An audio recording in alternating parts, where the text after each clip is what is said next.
Әлемде әр 13 секунд сайын бір отбасы ажырасады. Мұны американдық әлеуметтанушы есептеп дәлелдеген. Ал Қазақстанда көтерілген әрбір үшінші шаңырақ шайқалады. Мәселен, 2017 жылы 105.396 жұп заңда некеге тұрса, 40.503 ажырасу фактісі тіркелген. Салдарынан ажырасу коэффициенті бойынша Қазақстан Біріккен Ұлттар ұйымына кіретін 100 ел арасында 24-ші орында. Мамандардың пікірінше, ажырасудың басты себептері тұрмыстық зомбылық, ішімдікке есірткіге салыну, жұмыссыздық, көзге шөп салу, бедеулік пен материалдық қиындық.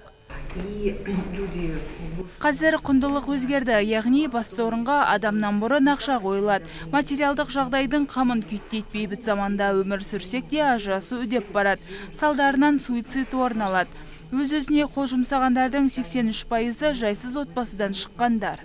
Қазіргі таңда елімізде 4 миллион отбасы, 5,5 миллион бала тәрбиелеп отыр. Оның 13 мыңнан астамы жайсыз отбасы деп тіркелген.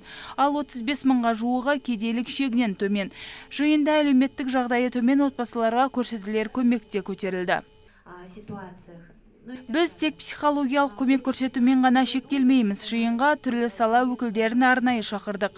Мұқтаж жандарға үнемі қолдау көрсетуге дайынбыз. Үнемі үгіт-насихат жұмыстарын жүргіземіз.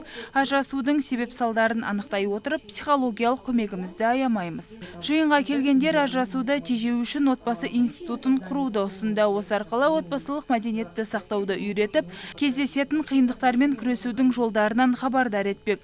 Өйткені соңғы 10 жылдықта 1,5 миллион қазақстандық некесін қиып, 500 мыңнан астамы ажырасып кеткен. Көпшілігі некеде 5-9 жыл аралығында тұрған, 30-40 жас аралығындағы азаматтар, жартысынан көбінде ортақ балалары бар. Бір жылға жетпей олар ажырасып жатады. Неге? Неге десеңіздер, олар мектебін өткен жоқ, сол семья болудың.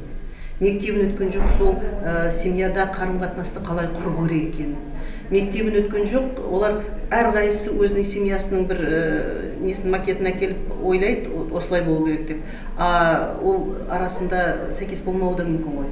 Сондықтан меніңше әлі де болса осы мәдениет, қарым-қатынас мәдениетіне көңіл бұру керек, соны жасау керек. Дөңгелек үстелде бойды негативтен арылтатын жаттығулар жасатты. Сондай-ақ отбасылық дағдарыстан шығудың жолдары баяндалды.